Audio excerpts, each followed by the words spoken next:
Hey, everybody, welcome to the Santita Jackson Show here on AM 950 Radio, the voice of progressive Minnesota. I tell you, Karan Mamdani's win in New York has been a win for everybody all over the country. Hey, I go back to Harold Washington in 1983 when he won. It was like, what? I was pledging my sorority. And my big sister was a judge now. Marion, bless her heart, she found everybody in Chicago who was on my line, 56 of us, and she wanted to know, have are you registered to vote? Have you sent your ballot in? You know we've got to get Harold in. Well, that's for those of us who are from Chicago. But you know what, Rania? Our dear friend, Ariel Gold said yesterday, we're all New Yorkers now. And that's really what it is. This has excited everyone. My mother this morning said, "What about that Mom Donnie? What about him?" Now everyone who knows my mother, that's why Terry went back, because she knows my mother so well. They're girls. And for my mother to get really excited, that's a big thing, Alan Minsky. You know that. And it is very exciting. But the question is now, what's next? We know that when you have these surprise wins, as when we saw Bernie Sanders emerge in 2016 and 2020, when we saw Jesse Jackson emerge in 84 and 88, then the Democratic Party comes up against you. But it's a different day now because Democrats are so far behind the eight ball. They are held in such poor regard by Democrats. But quite frankly, so are Republicans. America's a very different place. It seems like the duopoly is getting broken up. That having been said, we still have a binary system, but you have more and more people who are now democratic socialists, and they say it proudly. I mean, they're people like me with Progressive Democrats of America. I mean, that's where I feel most comfortable. That having been said, we have to really talk about not only how we get him over the finish line, we have to look at the obstacles that are before him, how we get over them, and really how we develop the bench, the progressive bench, Alan Minsky. I know I got you running. Of course, he's the executive director, brilliant journalist from the Progressive Democrats of America, Ronnie Patrice, brilliant Democratic strategist, Palestinian American activist. Alex Nelson from If Not Now, my sweet lovely. Of course, I have to feel like a niece to me. She's the baby here. But this is just part of the thing. Terry O'Neill, President Emeritus, National Organization of Women. Let's get things started. Hey, Andre. Hey, Bernadette. Everybody like and share, like and share, like and share. And please go to Blue Sky, santitajackson.bsky.social. And, of course, Santita Jackson and Friends. That's where I am on Facebook, at Santita J on X, and then, of course, the Santita Jackson Show YouTube channel. Alan Minsky, what a moment. It's like an earthquake. It's like an earthquake. A seismic shift in our thinking. And we saw seeing his numbers explode, if you will, over the past, really in the 2 weeks running up to the election. I mean, he just continued to grow, but it's like he mushroomed, because I think that people saw that it was not improbable. It was not just possible. It was doable. And now, hey, let's get at it. And he's energized not just New York, but the whole country. Give us your assessment of this election and what it portends for the rest of the progressive. I should have an article out tomorrow in Common Dreams, and it focuses on the performance of DSA and also the necessity of the Democratic Party to welcome in not just progressives, of course, progressives, but to welcome in Democratic Socialists. And it is a remarkable moment, and there's a lot that could be said about it. But I really loved your framing in terms of what happens next, and also to look then clearly and not turn a blind eye to the difficulty of achieving a similar transformation in effectively 49 other states, actually all of New York State, and then 49 other states and DC too, around what's happening in the electoral realm. And I do want to say there's a lot that can be said about just even these last few weeks and the gaining of momentum. I think it should be noted that they threw every kind of negative advertisement at Zohran Mamdani, and it went nowhere. Only a few weeks out, and Andrew Cuomo was reported to have an independent expenditure, a war chest of $30 million, and Zohran Mamdani. Oh, you just went mute. Okay. Oh, here we go. I'm back. And Andrew Cuomo had 30 million, and Zohran. Right, and Zohran Mamdani had very little, next to none. But the use of social media and the short videos that were going viral not only negated it, but also the New York City population found, I believe, the independent expenditure buys by Cuomo to be not only not persuasive. I'm guessing many of them found him as repugnant as I did. And they certainly probably went into the campaign believing a city such as New York City, with a large Jewish population, that these, now set of cliched and ridiculous anti-Semitic slurs were going to harm Zohran Mamdani. But the people of New York did not buy it. And Zohran Mamdani's popularity in that context grew and grew and grew, as you said. So that's very important.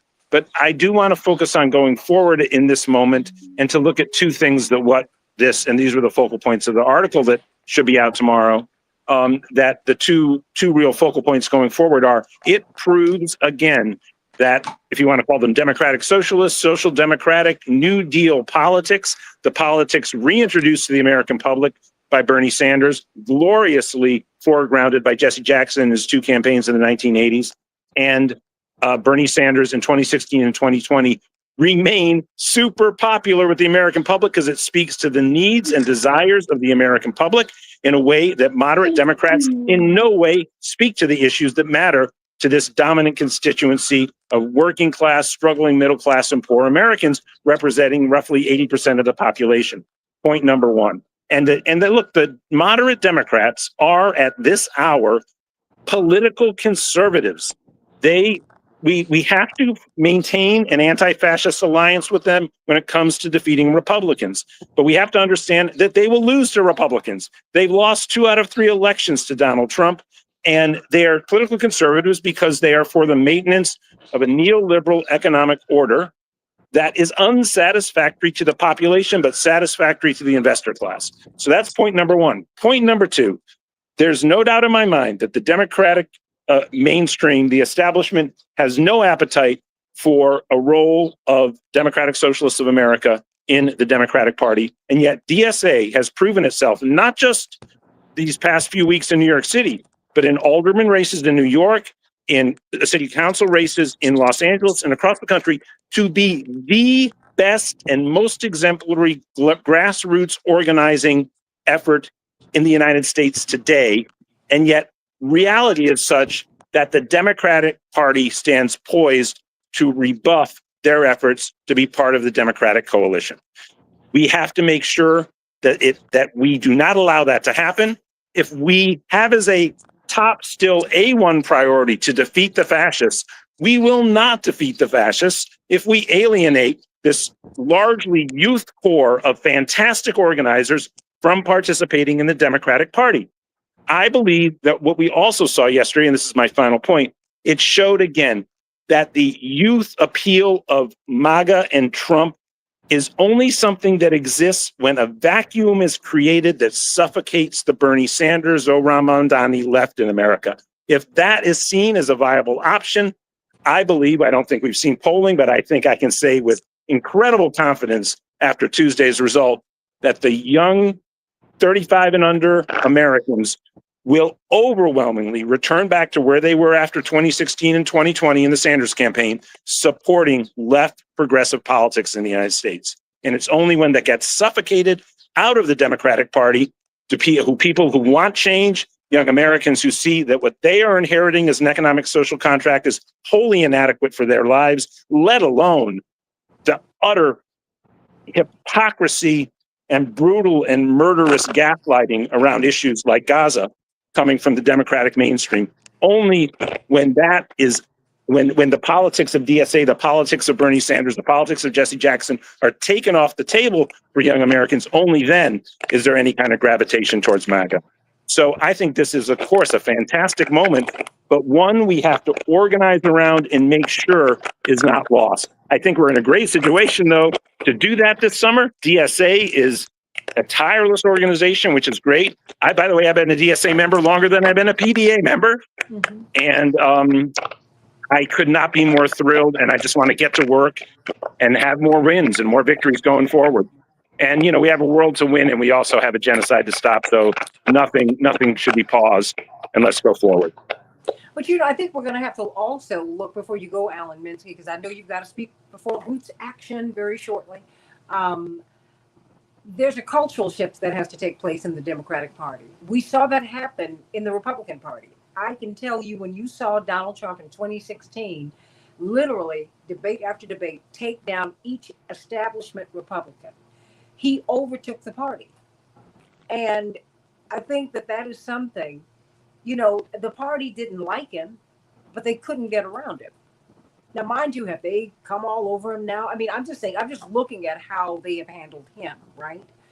And I'm wondering how we get around that, because I think that it's not that you overtake the party and muffle out other voices, because I don't agree with that either. But I think that Progressive Democrats of America, Democratic Socialists of America, I think that progressives, period, have to really, really step forward and make ourselves known. And not just known, you have to get on the DNC. I mean, we have to push, Alan. Oh, yeah, no. And look, in the article I wrote, after saying, I simply say that there were two clear truths as I framed it. Is that excess noise coming from me? I hope not.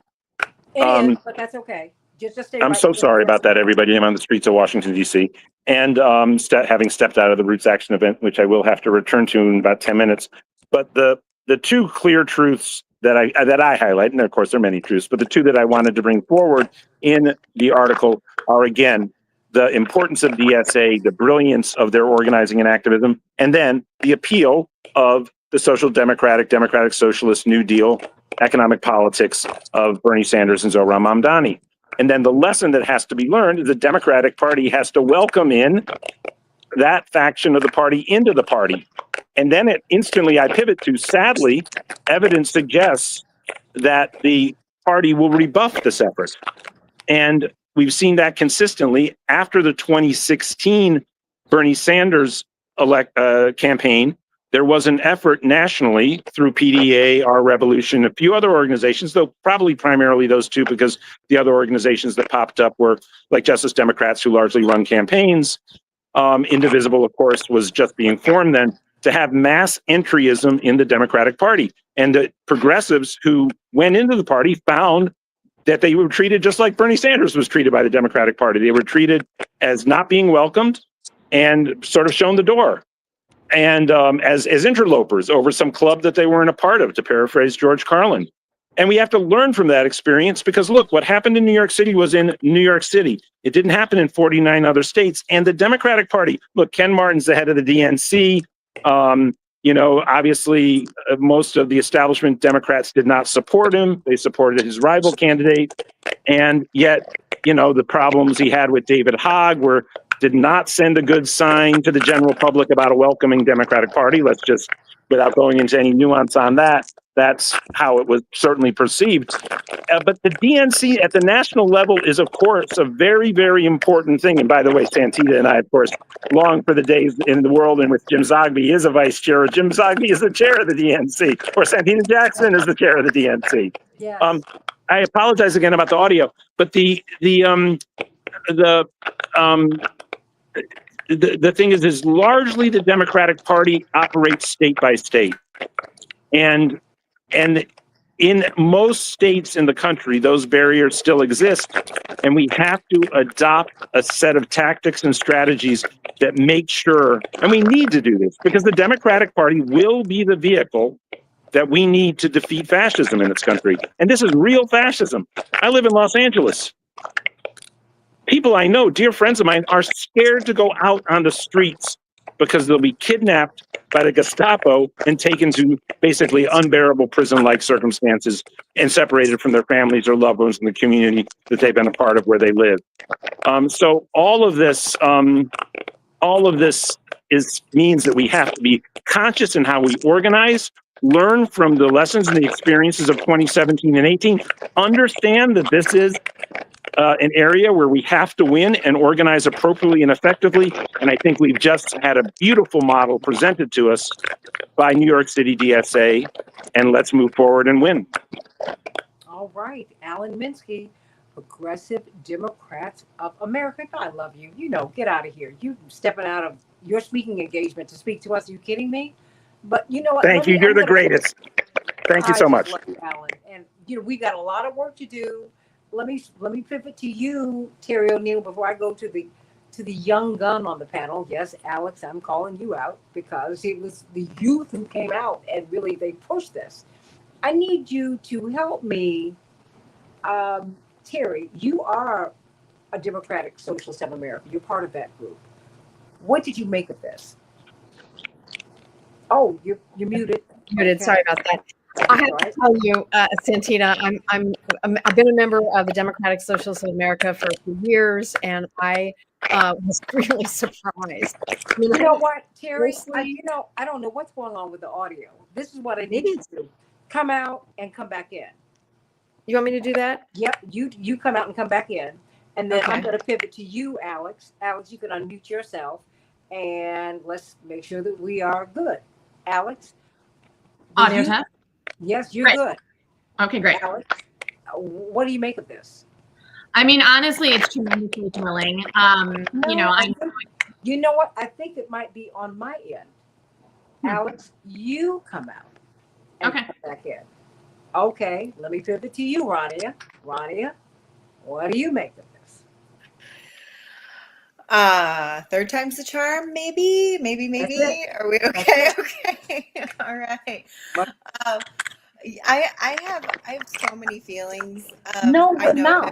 Everyone's shocked. Actually, no, we're not. I don't know what's going on here, but let me try. Okay, let's try it again. Okay, Rania. Test. Yeah. Okay. So, it almost sounds like somebody's like typing or something. It's very weird. It's mad static. It really is. Isn't that terrible? Okay, but go on. So I just was going to say that one thing I feel like I have to name right off the bat because it's so disgusting, and everyone's going to be so shocked I'm disgusted with Democratic leadership, right? But this just happened where a sitting U.S. congressman is operating in every vile, disgusting, racist, bigoted trope out there and calling for Zohran to be deported, denaturalized and deported, a sitting U.S. congressman from Tennessee. His name is Andy Ogles, I believe. And not a word from Schumer or Jeffries. Not a word from Schumer or Jeffries. No calling for him to be censured. No, that this is not what this country is about. Nothing. So I just have to say that out loud because I'm sick of the failure. And I know, Schumer came out and endorsed after Zohran won, and Jerry Nadler actually had a very thoughtful endorsement as well. Of course, Kirsten Gillibrand, don't get me started on that. But anyway, so there's these things, these sort of like falling in line because he is the Democratic nominee. And also at the same time, I'm sure everybody that's on this panel and elsewhere is hearing the same absurd excuses and ridiculousness from other members of the Democratic Party. Some are consultants, some are strategists and whatever. I mean, I am also a consultant and a strategist, but I don't count myself in that place. And rather than learning the important lessons, which as Democrats, I feel like we never do, rather than learning the lesson of here was somebody who named the harm and the pain and the issues with an Andrew Cuomo and his funding coming from the right wing as well, like the same people funding MAGA or funding Andrew Cuomo, etc. But he also came forward with a vision for the future and for people, and how was he going to make life better for people in very concrete terms. He met people where they are. He had conversations in all 5 boroughs constantly. He was constantly out and moving. And I will say, Alan said there was no IE for Zohran, but there was an IE for Zohran, but I think that IE was outspent like 25-1. So it was there, and they were very strategic, and there were a lot of really wonderful things that came out of that IE, but you can't, like, it was, $25 million versus essentially $1 million, maybe a little more. But all of this to say, like, being outspent, basically universal name ID from Andrew Cuomo, and he still pulled it off. And I think it's because he spoke to the people, and he came forward with a vision, and he came forward with a plan, and it's something that we cannot seem to learn. We can't seem to come forward with that. We didn't do it last cycle. We didn't do it in 2020. I mean, there was all kinds of things at play there. We didn't do it in 2016 in the general election either. Obviously, Bernie did it in the primary, but don't need to relitigate all of that. But my point is No. If we don't relitigate it, we're going to continue to make the same mistakes. I mean, the fact is, Bernie was gaining momentum in 2016. All of the polling showed that people toggled between Bernie and Trump. They would have been a formidable match in November of 2016 had the Democrats not stood in Bernie's way. Yeah. I mean, and that's when you have to do the postmortem and be honest. That's exactly the problem. No, but that's the problem, is there is no real postmortem among Democrats. It is always every excuse under the sun except for the real issue. And Bernie in 2015, 2016 in that primary is the perfect example of bringing forward a plan. And it always, I got to just be real honest, it makes me bristle a little bit when people say the Bernie Trump thing. You're of course exactly right.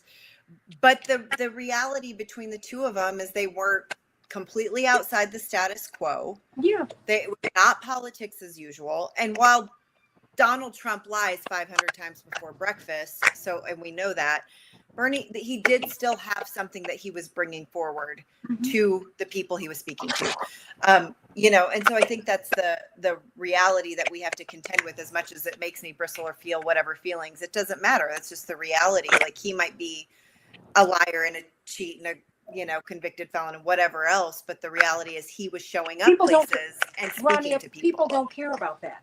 See, the thing is, look, it's like in the black church, we can forgive anything but bad preaching and bad singing. I mean, honest to God, and Daryl, I'm a witness. You can be a witness to that.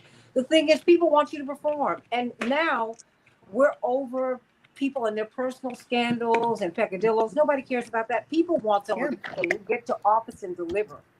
Because, I mean, when Zohran Mamdani says, you know what, public transportation, yeah, you ought to be able to just get on the bus and go where you need to go. Thank you. Do you know how much money you're saving me?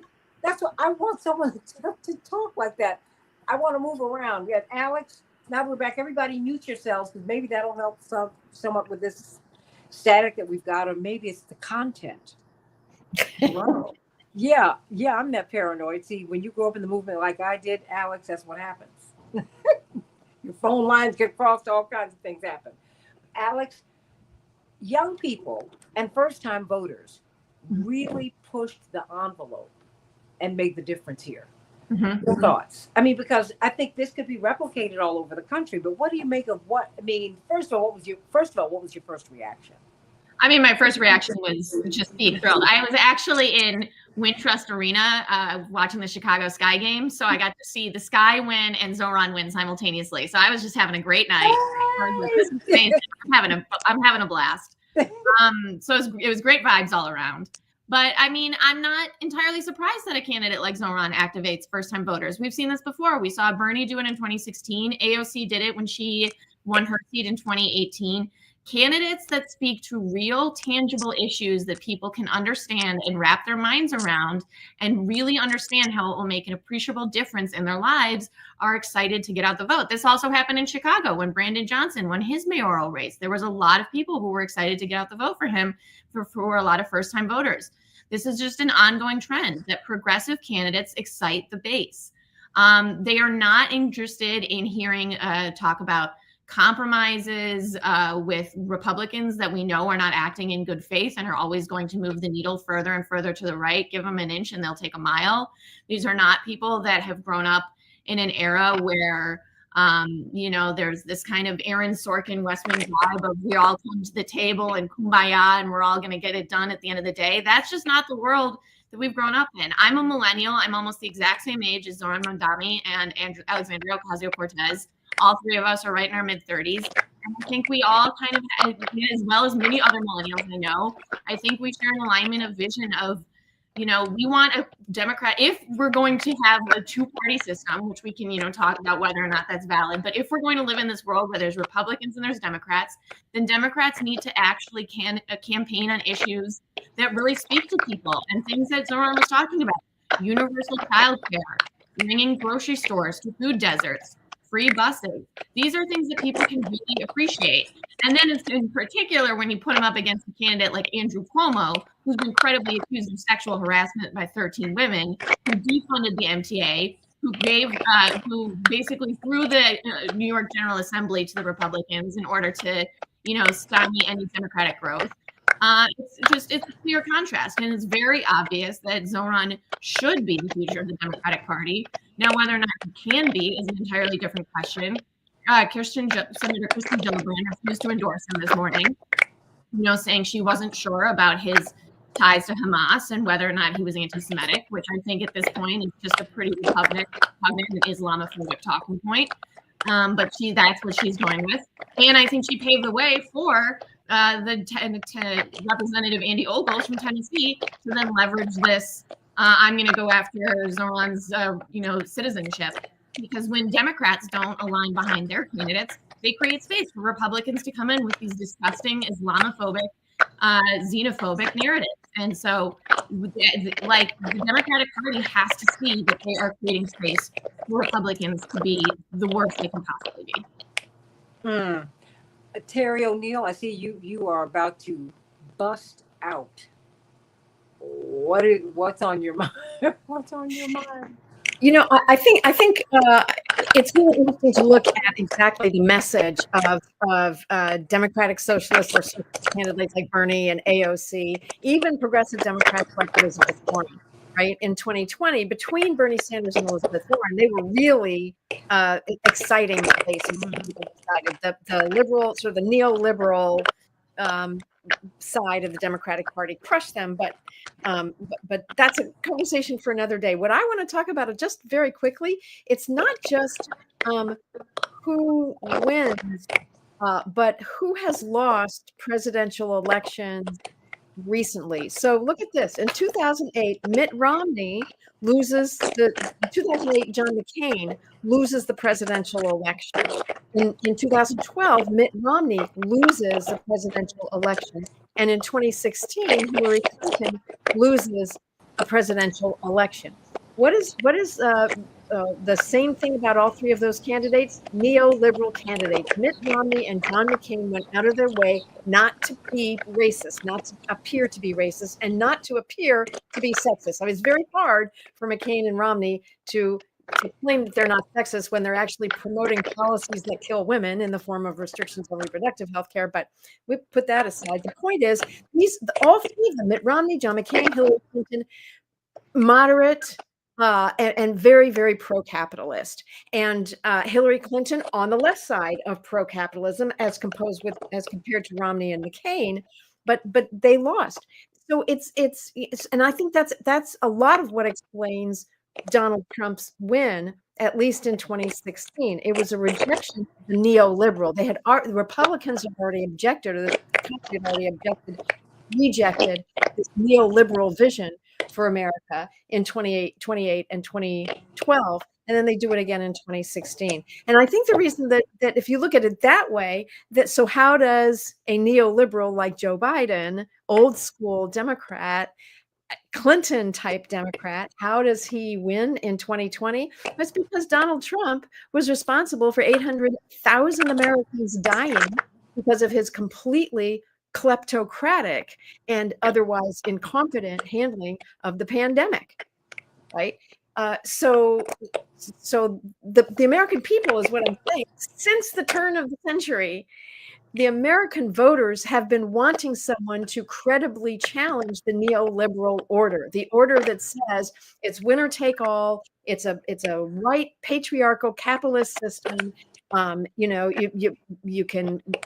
need to constantly be giving tax giveaways to corporations and billionaires, and that we're going to hollow out the middle class year by year by year. And we really don't.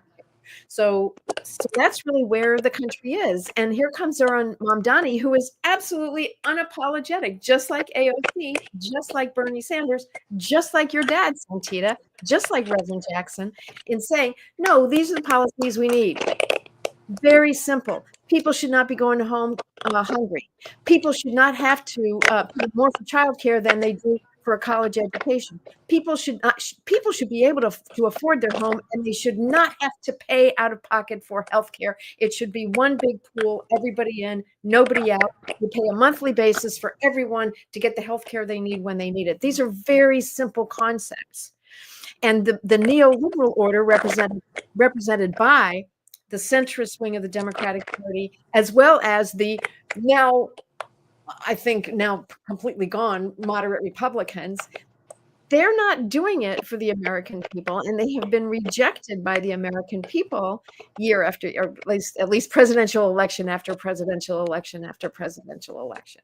So I'm thrilled with Mamdani's success, and I'm super thrilled because you know what I was really worried about was the extraordinary smear campaign that was being waged against him.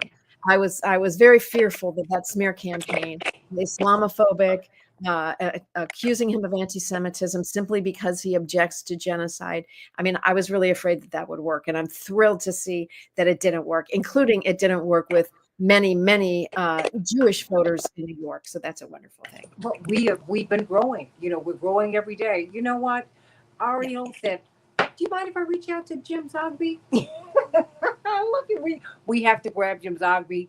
Daryl Jones, I'm gonna get right to you. But I love putting him on the hook. Well, I do too. I know. He's like, oh, you guys. But you know what, man. Dr. Zogby, I know you are running, and I need to. You know what? I just need you to get into a quieter place. Let's get him into a quieter place, Ariel. If you would help me out with that. And then, because I want to bring him up because he's a senior statesman of progressive politics. And I want to hear his thoughts because, as you know, Terry, Ariel, and everyone here, his historical sweep is really unmatched by anyone here. And I know, I can only imagine how he must have felt watching this 33-year-old young man who walked all of the streets of New York, all of the boroughs, and just said, you know what, it's the impossible dream. No, I see it, and I can be it. Attorney Daryl Jones, your thoughts? Well, Santita, I think along with many people, were surprised with the results in New York City, and it was a positive surprise, I would say. And I tell you, one of the things that I think it really did demonstrate, and one of the things that I think that we continually talk about on this show, is that it's the value of the issues, it's the value of what the candidate is bringing in. Are they connecting with the voters and resonating with the voters? And that's what I think, Zohran Mamdani did. And it wasn't a one-off, and it wasn't a complete surprise. I think it's a complete surprise only to the extent that people that may not have known the work that he had been doing on the streets leading up to this, because it wasn't like he just put his name in and it happened. He had put as you oftentimes speak of your father, he had put the work in with the people that he wanted to represent. And so he knew the issues that would resonate with them. And he played to those issues, and he went to those issues. So, certainly hats off to him for what it represents from New York City. What will it mean for politics across the rest of the country? I don't know the answer to that, but I do know that the earth now has been shaken in the Democratic Party, and it's really interesting because I would have said the earth was starting to shake when we had the young fella from March for Our Lives that that was pushing, yeah, right, that was pushing and saying he was going to endorse candidates. We would have thought that the party would have shaken with Kenyatta that was in New York, and them being pushed off. So you had all of this negative stuff that was out there showing problems in the Democratic Party, and I think here comes Zoran Madani, and all of a sudden you see things coming together. You see people that we thought were leaving the Democratic Party, perhaps saying, I'm coming back home. What I needed was somebody who believed in my issues and was willing to fight for me and had a history of doing it. And I think that's what we saw happening coming out of this election and the mayoral election in New York. The other piece I wanted to lift up that I found really interesting was looking at the Black vote that went on in New York City, because oftentimes in the Democratic Party we say if you follow the Black vote, you probably find the winner. And in the districts that had at least 70% African American in those communities, Cuomo won 59% of them. So it's very interesting when we start figuring all of that out and piecing all this back together. But his numbers started going down. The more Black people got to know him, people are not that enthusiastic, I believe, about the establishment Democratic Party. And many Black people have, those are Blacks who are voting. As Black people got to know him, he gained traction with the Black voters. Black folks know Cuomo, Governor Cuomo. So, there's the familiarity, and then there's the familiarity, if you will. But as people got to know Zoran Mamdani, they said, okay, as he talked to them, he changed minds. I am reminded, and I'm going to bring up Dr. James Ogby before I get to you, Ariel Gold, because you brought him on. And, I'm always down to bring Dr. James Ogby on if I can catch him. But of course, senior statesman of really a progressive politics, someone who I think one of your friends said years ago, in 1984 and 88, he said it's a poor campaign, but with a rich message. You remember that, Terry? The Jackson campaigns had no money, but they did have people. Dr. Zogby? That always offended me, Santita, because I was a deputy campaign manager in charge of fundraising. So whenever Reverend would say that, I'd say, wait, I'm doing my best here. I need you to come a little closer so we can hear you. There you go. Okay. Listen, if I were to use one word to describe why Mamdani won, it would be authenticity. He was real. It simply, without any question, people saw this guy unflinchingly address the issues. It wasn't just the issues he addressed, but it was when attacked, he never backed away from them. And you could see with other candidates how when they get tough questions, the consultants in their ears, oh, what am I supposed to say to this? And how do I do this? And how do I, I can't get in trouble. He never was afraid of getting in trouble. He always said what he believed, and people saw that as something that was more than commendable, but something was something that they felt I can trust and believe in this guy. And yeah, I think we can all point to lots of different reasons, sort of like the blind men and the elephant. One saying that I think it's a rope feeling his tail, and another saying I think it's a tree grabbing his leg, and another touching his side saying I think it's a big boulder. But it's really all of his issues combined account for his victory. But at the end of it, what underrides them all is that he was authentic and unflinching and unapologetic about his views. And that made him the compelling candidate. They're going to come after him with everything, partly because Republicans will see it as a weakness. Democrats are usually run scared when they think that there is a weakness, and they will try to bring him into the fold like they did with your father by saying, if you change your views on this and if you change your thing on that, we'll all embrace you and make you the leader. Your father didn't bend, and I don't believe Mamdani will bend, because that's not who he is, and that is not why he is where he is right now. This was an exciting moment in our politics, and it just reaffirms the sense I have that the authentic candidate always wins. Amen to that. Ariel Gold? Yeah. So amen to that. You know, Stephen Miller tweeted today. It was something along the lines of, hold on, I'm just gonna pull it up. It was Why so are you pricelessly ruining the wit. show? We're having such a good time. No. It's the best thing he could ever tweet. Just so rare that one agree. Wait, he says NYC is the clearest warning yet of what happens to a society when it fails to control migration. And I said, Amen. Oh my God! But When we who, have who what? is this guy? I mean, oh my God! But I just said, yeah, you are so right, though. You think that this is a danger, and I think this is the biggest blessing we could have. That like Jim just said, this is authenticity, this is diversity. You know, so many campaigns, they want to come in and they want to divide us, right? They want to say, you want this, nope, this is for the Jews, this is for the Muslims, this is for the Latinx, this is for the Black people, this is for the, you know what, we're all one people.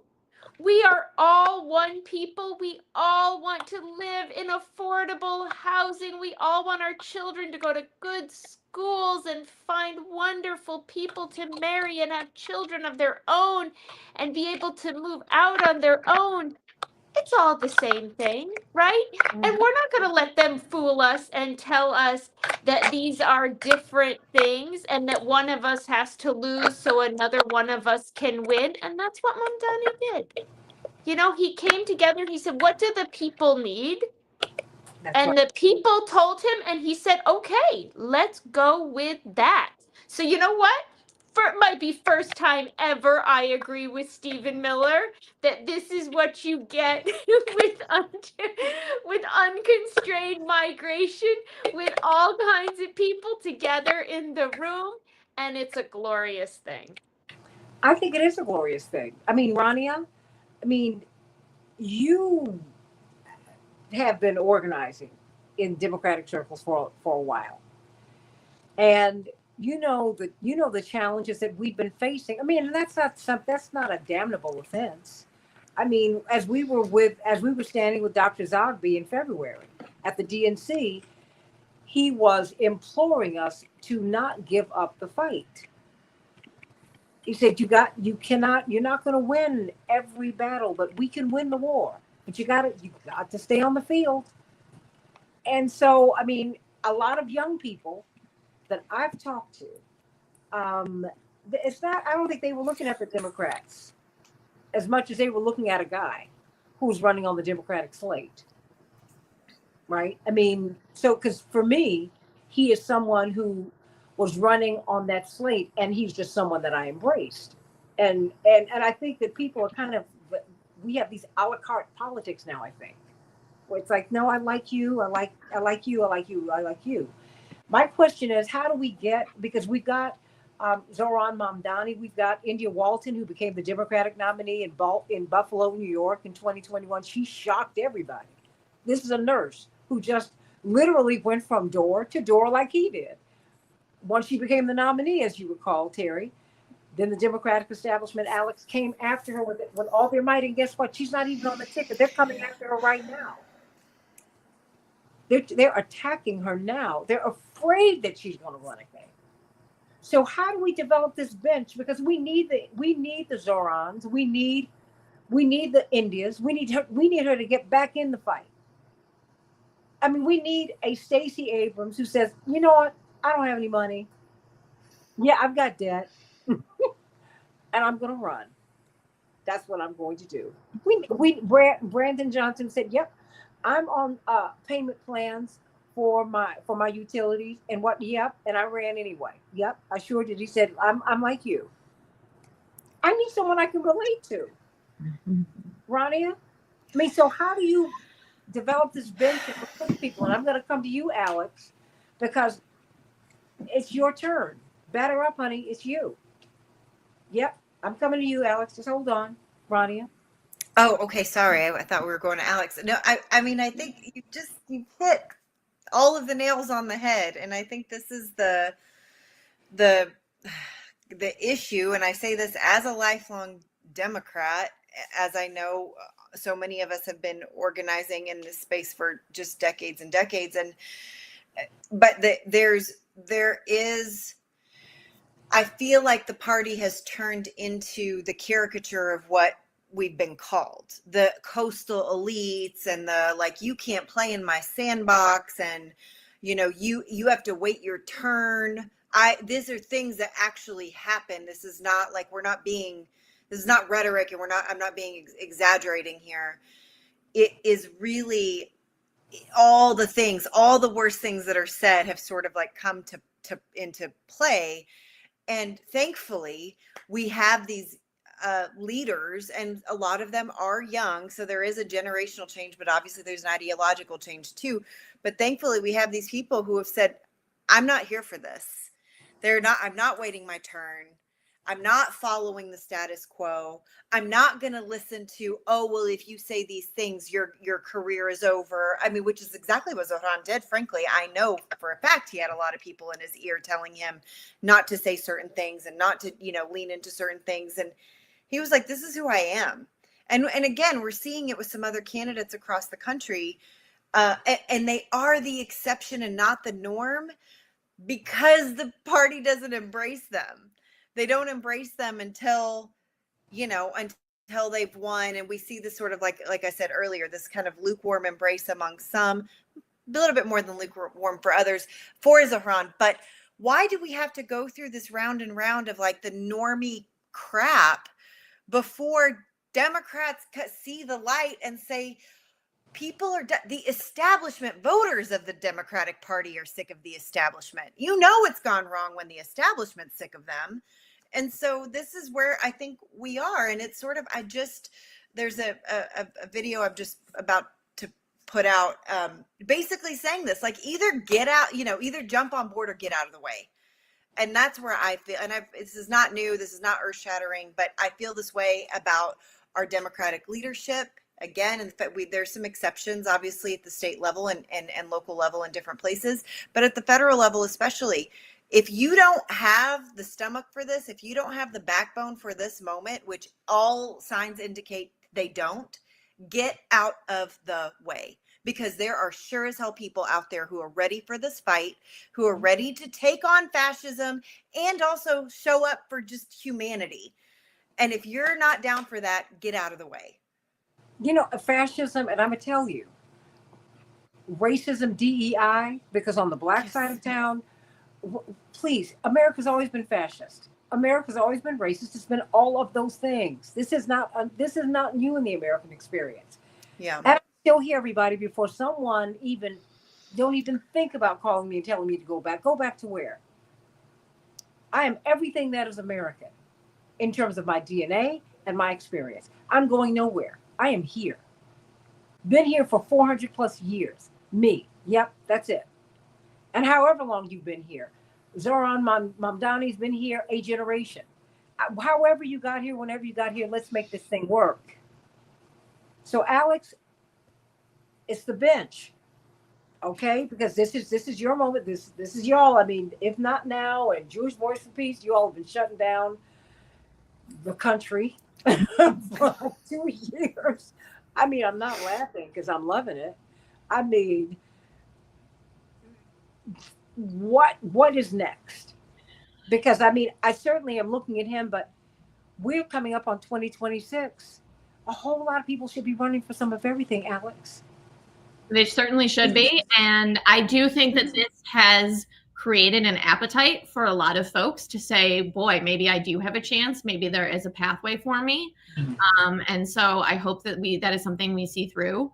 But again, there are real headwinds from the Democratic Party and establishment Democrats. I'm going to go back to the talking point I said earlier, but Senator Christian Gillibrand, who represents New York State, declined to endorse Zohran this morning for very Islamophobic and xenophobic reasons. I talked about Brandon Johnson earlier, and he's faced tremendous headwinds from establishment Democrats and as well as like embedded state infrastructure, so it's just that these folks are slow to move, slow to turn.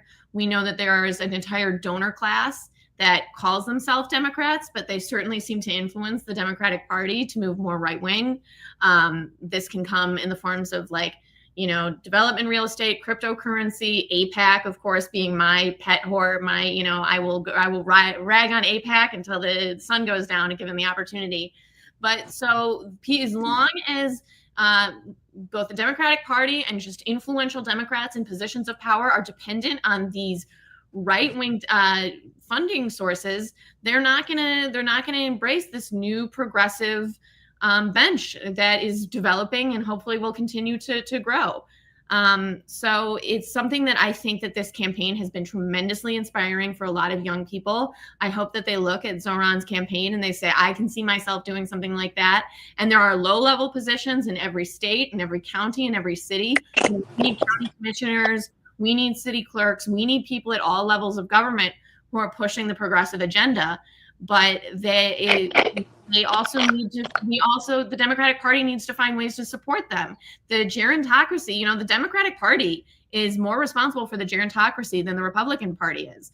There have been several Democrats that have died in office since the last election. Mm-hmm. And it is really hamstringing us, and it is really hurting us from, you know, either at least preventing some of the worst House Republicans from moving forward with some of their bills and some of their legislation, or even beyond that. And so when you hear things about these 88-year-olds and 80-some-year-olds that are announcing that they're going to rerun for office, they're not doing good for the Democratic Party. What they are doing is they are gatekeeping the future. And so I think there is a real reckoning that is still ahead. And my friends in New York, I'm sure, are going to be doing every single thing they can to make sure that Zohran drives this home come November. And I hope that we see more and more of this throughout the country. Daryl Jones, your thoughts?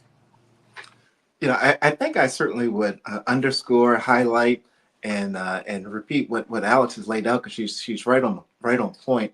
You know, one of the things that I've always pushed is for younger people to get involved in the electoral process, not just in voting, but for running for office. And I think that you know, the last election cycle had soured a lot of young voters from you know, wanting to be involved and wanting to participate in the process. And I've always said, you know, nothing encourages people to get involved more than a victory. You know, when they see a victory, they see that it really is possible. And I think that's part of what Zohran represents, will be that victory that can really ignite a lot of the young voters in terms of getting back involved. And not just young voters, because there are a lot of people that don't necessarily believe in the system for things that have happened these last couple election cycles, and some of the stuff we've gone through with this Trump administration. A lot is just the negativity and nastiness. So have this fresh breath of air come in can really open a door to new candidates, can open a door to new policies, and hopefully the Democratic Party can finally find its sea legs and its backbone and stand up for the principles of all the people that are part of that tent that they like to call the Democratic Party. Well, you know, Terry O'Neill, you're going to have the final word here.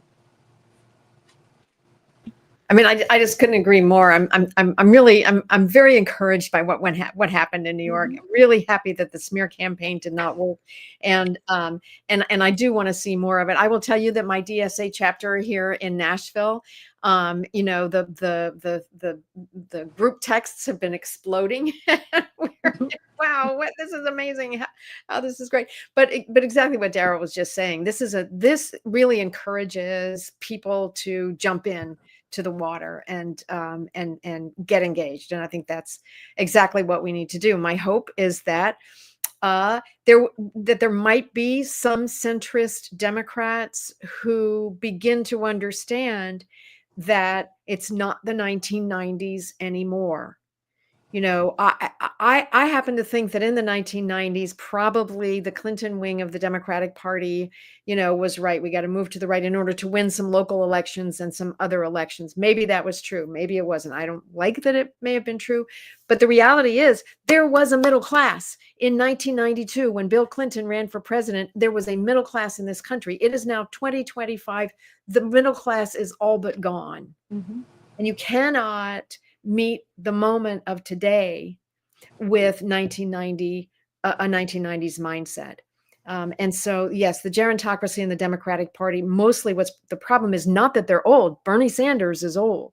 The problem is that their heads are stuck in the 1990s and they do not know how to come up with policies that aren't mired in 1990 thinking. And that's what we got to get away from. Well, you know, remember the 90s were a reaction to the 80s, the Jackson 80s.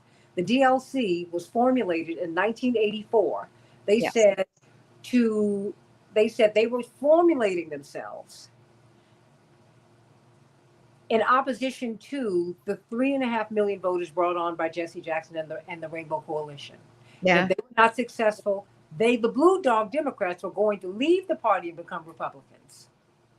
Oh, that's right. So remember, the whole 90s period was a reaction to the progressive push.